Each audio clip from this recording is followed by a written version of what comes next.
Hello, it's Eunmi and Mary from Asian Bus Next. Twitter has welcomed the new boss to take care of the blue bird Elon Musk. The bird is freed. This was the first tweet by Elon Musk after taking over one of the largest social media platform, Twitter. Musk's Twitter sponsors a new institution called Twitter Blue, which features verification marks, a possible reduction in ads, custom app icons, and longer, higher quality video uploads, all for a monthly subscription of $8. How do users feel about the new CEO of Twitter, and what do people think about the new changes that the richest man on earth is bringing to the table? Let's go find out.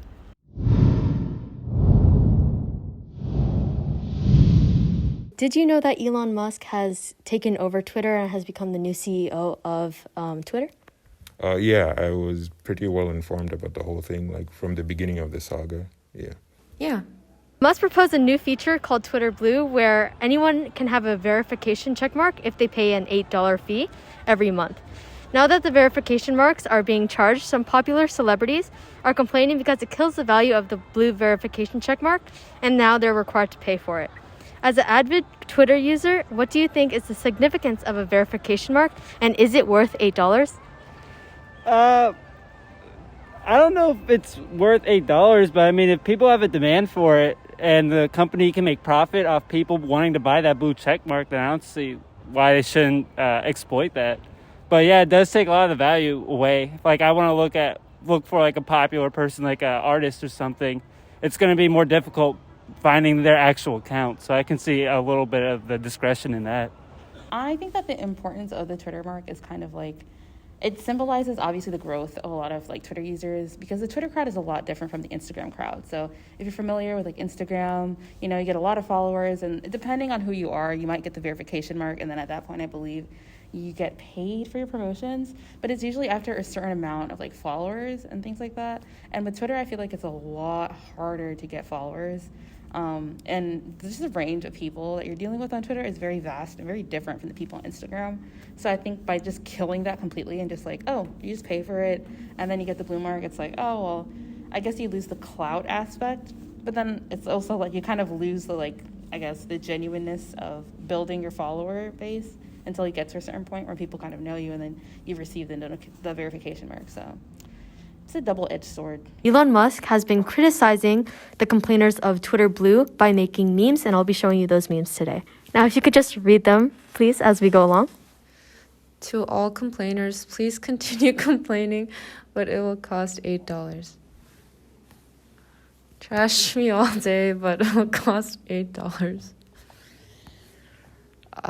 No, your feedback is appreciated. Now pay $8. Okay. I don't know how to read the pictures. So as the head of Twitter, do you think handling user complaints humorously through memes is appropriate response from Musk? I don't think it's it's not really appropriate, but I feel like since most of Twitter users are Gen Z or just a younger generation, we do communicate a lot through memes, sadly, but I think it's funny. It's not exactly appropriate, but I think it's funny, and he's trying to like make it lighthearted and not too serious. Well, I've never been a CEO of a public-facing company.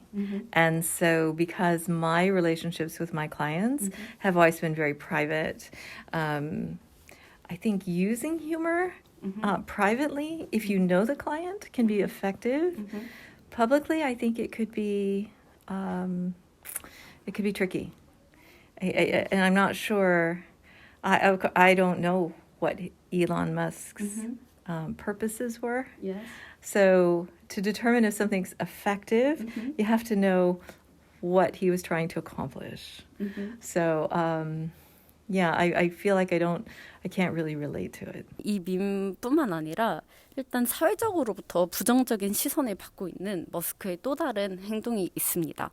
머스크는 이메일로 트위터 직원의 50% 이상을 해고해 일부 직원들은 머스크를 상대로 지금 현재 소송 중에 있는데요. 이 대규모 해고는 머스크가 트위터가 불필요한 인력을 보유하고 있고 콘텐츠, 플랫폼 안전, 제품 개발 및 마케팅을 과하게 통제하고 있다는 생각에서 비롯되었습니다. 머스크는 지금 현재 상황으로는 트위터를 언론의 자유가 보장되는 플랫폼으로 만들고 싶어 하는 것 같습니다. 네, 이러한 대규모 직원 해고에는 나쁜 의도가 있었다고 생각을 하십니까? 아니면 트위터의 미래를 위한 선택이었다고 생각을 하십니까? 나쁜 의도가 본래부터 있었다고 생각하지는 않지만 그래도 트위터의 미래를 위해서는 한 기업의 대표로서 부적절하지 않은 선택이었다고 생각합니다. 왜냐하면 그 대규모 직원 해고가 통지되고 나서 단 하루 만에 이루어졌다고 들었고 그것은 그 기존에 있던 노동법 규정에 있어서 해고 전 60일 전에는 미리 통지를 해야 한다는 법을 어겼기 때문에 기업의 대표로서 할 행동은 아니었다고 생각합니다. With someone in Elon Musk's tax bracket, I think that there comes a lot of controversial aspects to his career as a career man, if you will. So I think a lot of that has to do with, again, like laying off like a really big amount of people. It's like, okay, maybe they do need a lot of people. I mean, it's like suddenly laying off like 100,000 people from Kakao one day, and like everybody's like, wait, what just happened, you know? So I don't think it's necessary towards the development. If anything, I feel like if Twitter gets bigger than it already is, which is already like what the top 3 platform, right? If it gets bigger, you're probably going to need more people, especially people behind the workforce and technological aspect. It seems more like a personal gain kind of thing, or just kind of more like possible abuse of power. So yeah, I'm not sure. I actually don't know Elon Musk either, so I can't tell you. But I would assume, based on what it looks like, it's not fair. Yeah. I don't think he should have fired 50% of the Twitter employees via email. If he wanted to fire them, he could have brought them to the company and said it by word, but I don't think that was reasonable. And also, he wanted to make Twitter a platform of free speech, but that's where the line gets hazy between hate speech and free speech. So I think the huge amount of employees that were keeping the content safe, I think they should have kept it like that. So for those who were fired via email, should Elon Musk take some responsibility and compensate for those employees that suddenly lost their jobs and teams? Oh yeah, for sure. Like imagine that. There's a takeover and like you wake up in the morning, crack open the laptop, cup of coffee, everything, and now you're fired, right? So there should definitely be some kind of compensation, like a severance package or something. Yeah. Yeah, definitely, because whether the employees are like working remotely or not, especially during Corona, it's hard to find a job anyways, and these employees probably already know like the gist and how Twitter works before Elon even came. So I feel like it would have been smarter if he kept the employees and fired anybody who isn't really up with the trends, if that makes sense. It is a fact that it is not an exaggeration to say after the massive layoff, the company's labor costs will be reduced dramatically. And how do you think Twitter should use the money now for the company or for the society then? So it's an interesting question because when Elon Musk took Twitter private, Twitter suddenly had a gigantic debt load. So I think that those extra monies will be absorbed by those costs. At the same time, a lot of advertisers, which is I think 90% of Twitter's revenue, have suspended their advertising.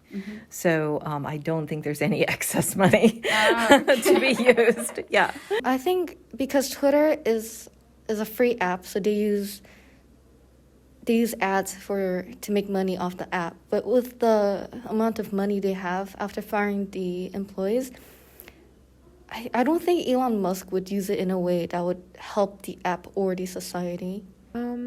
I think they should definitely use it for censorship, but I think they already implemented some censorship system for it.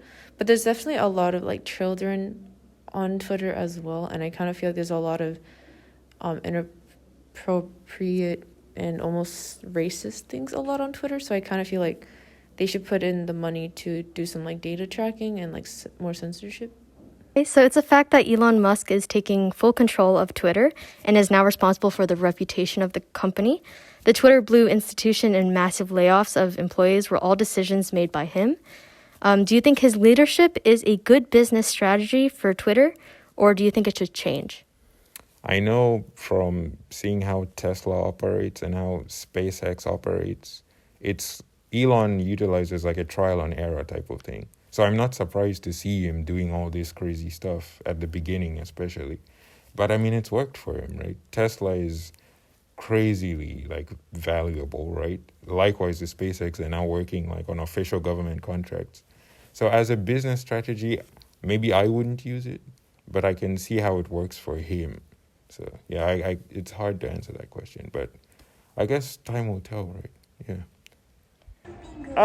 It's giving the company a lot of recognition right now, but it just seems short term. I can't imagine this being good in the long run.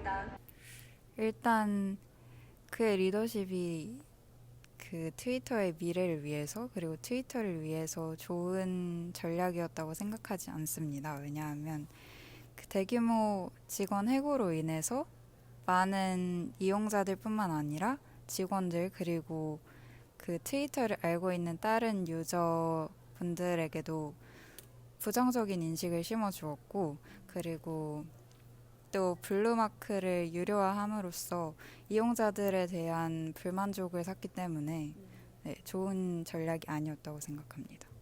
So after all these transformations are applied to Twitter, are you still going to use Twitter as an app? Heck no. Never. That site is cursed. I'm never touching it again. I will. It's kind of hilarious what's going on. It's like a circus on your phone, right? So yeah, I'll continue using it. Unless it just dies completely, then I'll stop. But for now, yeah, I will continue using it.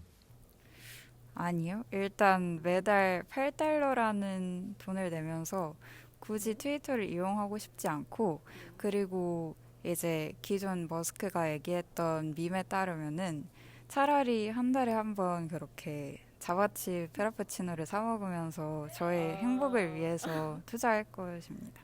Today we talked about Elon Musk's Twitter takeover. Some say that Musk's Twitter era is beneficial for Twitter, While others say Musk will lead Twitter poorly. How do you think Elon Musk's new leadership will impact Twitter and its users? Let us know in the comments. Please like and subscribe, and thank you for watching.